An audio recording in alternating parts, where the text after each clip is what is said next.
Hello, hello, hello, guys. Thank you for tuning in for another great interview here on King Solomon Entertainment on the Cultural Scribe platform, which is our artist platform, where we bring to you wonderful, great artists to share with you the wonderful, great things that they're doing, the amazing work that they're doing to celebrate music and the culture of music and artistry and musicianship.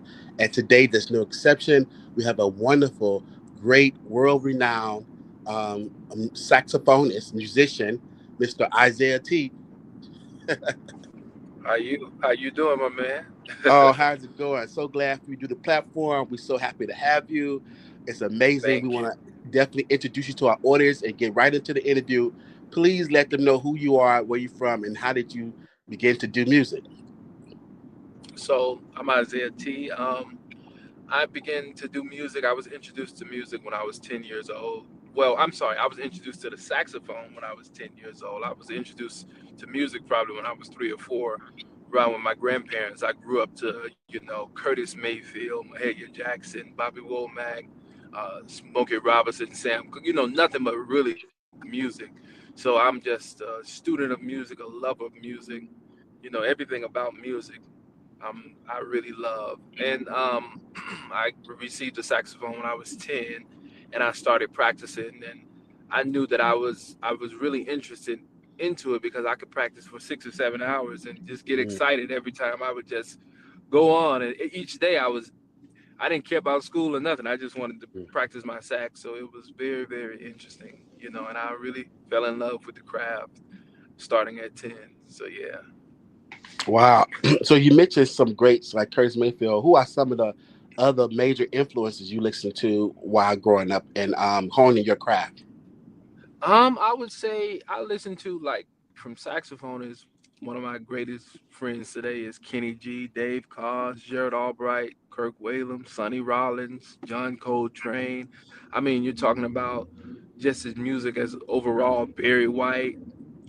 I mean, who else we have? So many great people. I love Sammy Davis Jr., Johnny Taylor. I mean, it's so many people out there. Like, oh, I can't even name all of them. It's just because music is just. I mean, like Andre Bocelli, Celine Dion. I mean, I could just go on and on from so many different genres of music. It's like it's extensive.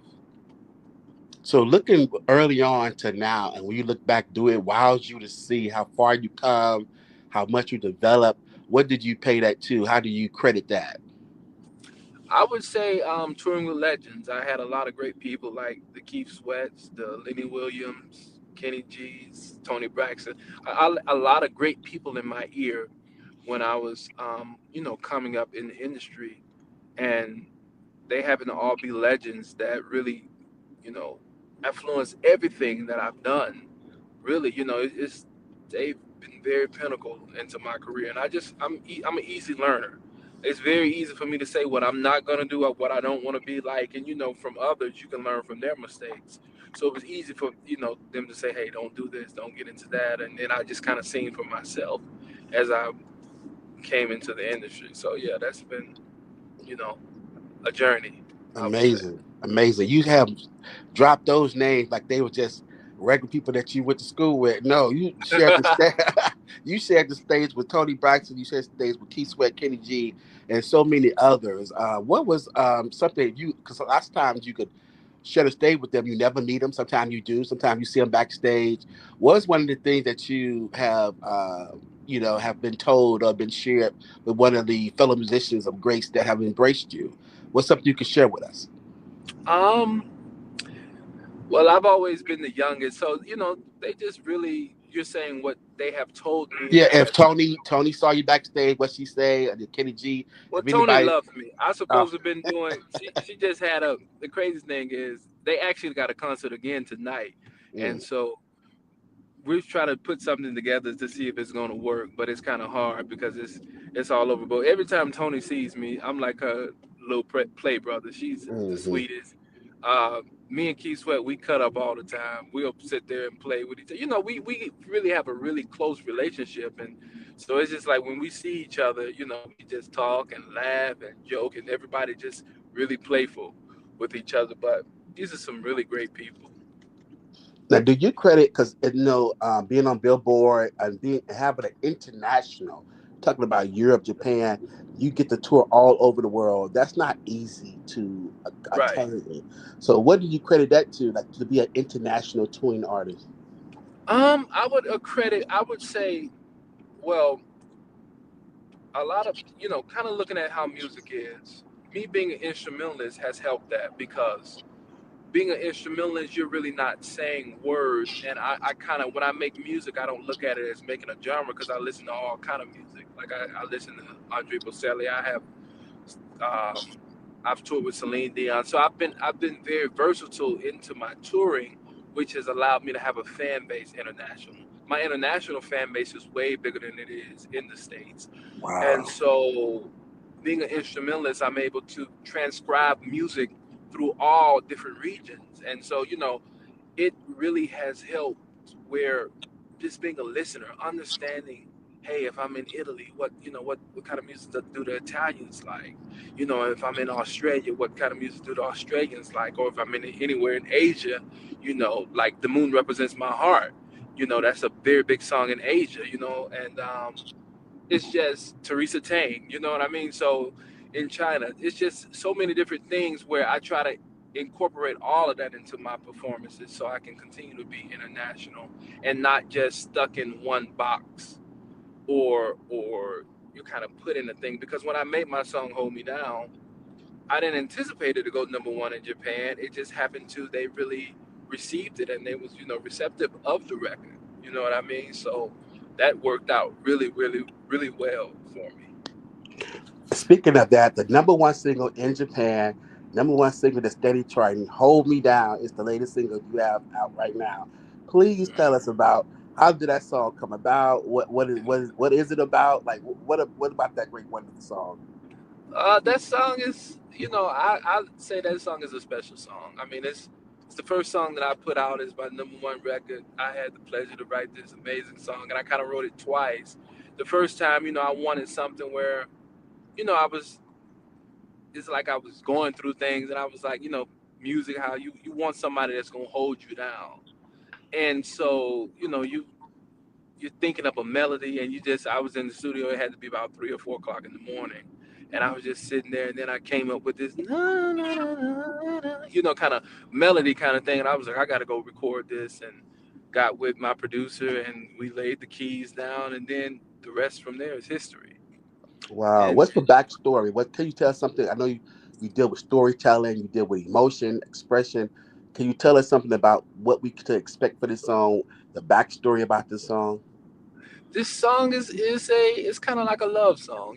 It's Mm. a song where you really search for that somebody, and you want somebody that's gonna hold you down and you did wrong. And like if you listen, you need somebody that's gonna hold you down, nobody that's gonna treat you bad, and things like that. So it's kind of like not taking advantage of that person who's holding you down, and just being there, and then you can lose them, and then it's just like a emotional love ballad kind of thing with a upbeat kind of feel. Yeah. So as a musician, I know, and when you're sometimes the lead when you're doing a song, sometimes you accompany people. How do you know to stay in the pocket, to stay right where, at the appropriate time, where it need to be, where the attention need to be centered on, whether it's you or whether it's the artist? How do you master that? Being a good listener. I feel like musicians now aren't good listeners. And I Mm, feel like that's the thing, right? For me, I've happened to be, I came up with the OGs and the legends. So, they would always tell me people that's doing all of that aren't really good. That's like a crush, that's a weakness. It's if you can take it slow and just hit one note and just because music is an emotion. So you want to be able to emulate an emotion. So if you're playing something melancholy or if you're playing something sad or sentimental, you want to be able to make the audience feel what you're playing. hmm. And so, I'm a study of music. I listen to if I'm doing a cover tune or I'm listening to different songs, I go and study it and listen to it a million times and understand why did he hit that note? Why did he do that? What made him do that? Because it makes you, and a lot of times musicians they overstep it and they do too much. Sometimes you can ruin a song by just overdoing it, and Mm. sometimes you can just stay in the pocket and you can just be like, "This the guitar part, all right, guitar, go crazy. This the sax part, all right, sax player, go crazy. Whatever you're gonna do." So it's kind of easy for me because everything that I do, I study and I really make sure that I'm doing it right. Or I always say to myself, if I'm performing this song, let me imagine that I'm performing this song for the artist. If I'm doing a Prince record, let me imagine that Prince is in front of me. Like when I was doing a Celine Dion cover, Celine Dion was sitting in front of me at a rehearsal. So you kind of it's a different feeling when you're like that. And I was so nervous. I was like, oh, I didn't want to mess it up. So you're just thinking about so many different things. I did Kim, and Kim has been sitting there, in front of me. If I did, I can't stop loving you. So it's just one of those things. Amazing. And so, what's the wonderful thing about musicianship, about playing the saxophone intrinsically? Like, what made you fall in love with the sax? What's so great about playing the sax, in your opinion? Um, I love singers. I feel like the sax is the only instrument or the closest instrument that can emulate a vocal. You can, you Mm. know, um, when you're translating music through an emotion or something similar to a vocal without the vocality of a singer, you have a saxophone to me, and so the melody and the way that a sax sounds is very similar to a vocal, and so that's why I think I fell in love because I think I heard Kenny G or somebody playing, and I was like, I told my grandfather, I was like, I want to be like that. I want to be able to and I think that's so cool. And so that's what really made me fall in love with it. And man, I tell you another thing that's super dope. Every day I practice, it's fun because it's like I learn something new. So I'm always a student of music. I feel like you never master the instrument. You get proficient, but you never actually master it because every day you learn something new. And it's so fun for me to go practice and say, wow, I learned how to hit this lick this way. I learned how to do this. And I have so much fun. I'm really, really love what I do. And I'm just an enthusiast for music. What's some artists, or if there are artists that you have not worked with yet that you would love to work with? Artists that I have not worked with yet that I would love to work with. I know Patti LaBelle. I never worked with her. I would love to work with Luther Vandross. He passed away, of course. Whitney, Prince, Michael, all of the people that I would, Bobby Womack, Bobby Blue Bland, James Brown, Johnny Taylor. Oh my goodness, everybody that I dreamed to work with are not no longer here with us. You know, and so that's how I feel about that. Do you have your eye on some new young artists that you probably say, "Oh, he got it, they got it"? I like Ella May. I think she's a class act. Yeah. I would love to do something with Ella May. I love her. Her is oh my goodness, she's Oh so yes, talented. Yeah, amazing. those girls are super super dope. Who else young that I really like? Um, there might be a couple of more that I might that's super dope. But Jasmine those Sullivan is good too. Jasmine Sullivan. yeah yeah. Chrisette Michelle is dope too. I like Oh, Chrisette Chrisette Michelle. Michelle. Yeah, she's amazing. Yeah, She's amazing. Jasmine Sullivan is a beast. I mean, she's a vocal beast. I love Fantasia. I never worked with Fantasia before, but Wow, amazing. yeah, What is your she's a favorite thing class act. about being a musician and a saxophonist in particular about the live show? If the live show still the first love or studio has turned into preferable, what is it? Let me tell you. So truthfully, I'm not really the biggest fan of a studio. Mm. Because the studio is one of those things like I'm kind of almost like a perfectionist. So in the studio, I never get it right. And so I'll be in the studio for hours and be like, I got to redo it and redo it. The studio is kind of like your best take on a record. And live is different because I can feel the energy. Mm. Live you can feel the anticipation, you can feel, you really got to come out there and you really got to be able to have some chops because live if you mess up, that's it. The studio is kind of like, you got time to mess up, it's tricks to fix things and all that. To me, just seeing that audience, man, and those lights and people coming to see you and then just everything being about you is just is super dope and then not only that but being able to share with other musicians that's passionate about the craft and just the whole now of dealing with everything that happens, backstage with music is awesome from a live touring standpoint. Wow. Traveling abroad, being an international musician, going to Europe, going to Japan, going to all the countries abroad. What are some of the things that you're taking away from those cultures that had you have kind of matrimony into your musicianship? Like, have you been learning from them since they love you so much? Yeah, I would always say internationally they appreciate the craft Hmm. way, way, way better. Here I would say in the States they love music, Hmm. but it's not the same. Internationally, they're really, really going to show you how much they appreciate. And then I just love being a student. Like I'm a vegetarian, so I really love the Asian culture, with all the vegetables and the way that they cook. I just kind of like everything Asians do. Hmm. I'm a big fan of the European. I love Europe. Europe is an amazing thing for me. Um, and other than that, man, it's just I'm always looking to learn. You know what I mean? Yeah. Always looking to learn. So what's next? You got the great new single out. Are you working on anything new? Like what's next as far as a musician and what you got going on? I'm probably gonna get in the studio. I'm trying to get this album out. I've kind of been going back and forth into seeing what I want to put out, the way that I'm doing. I have a full spectrum tour that's happening as we speak. I go back out in May, so that's gonna be fun. And then I just plan on, continue to tour and do what I love to do and have a passion for. Amazing. This is Isaiah T. Everybody here on the K Sound Entertainment, the Cultural Scribe, which is our artist platform. He is in the midst of his third headlining tour. They got a new single out called "Hold Me Down." Hold him down. Hold me down. Hold Yeah. Hold Me Down is full of expression, full of storytelling, love, connection.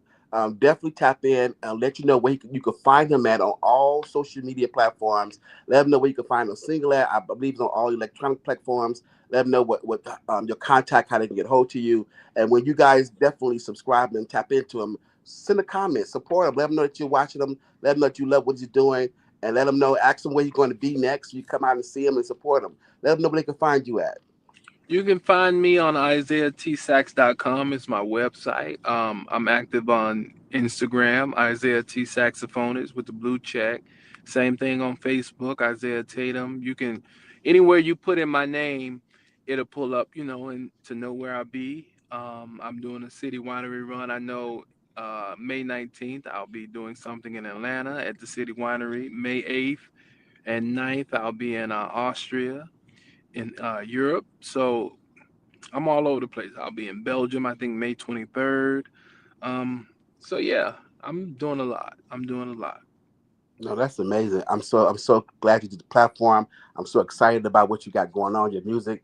I always have the artists to do a little something, but I know you'll be back to do something maybe next time you come on. Yeah, Um, Definitely, man. Congratulations on headlining the tour for the third thank you. time and all the wonderful, great things that the song is doing that you're doing. We're so excited to have you on. Keep up the good work. Keep doing what you're doing. You're an amazing musician, man. And Thank you. I appreciate you. Until next Thank time, guys, this is King Simon Entertainment, the Cultural Scribe.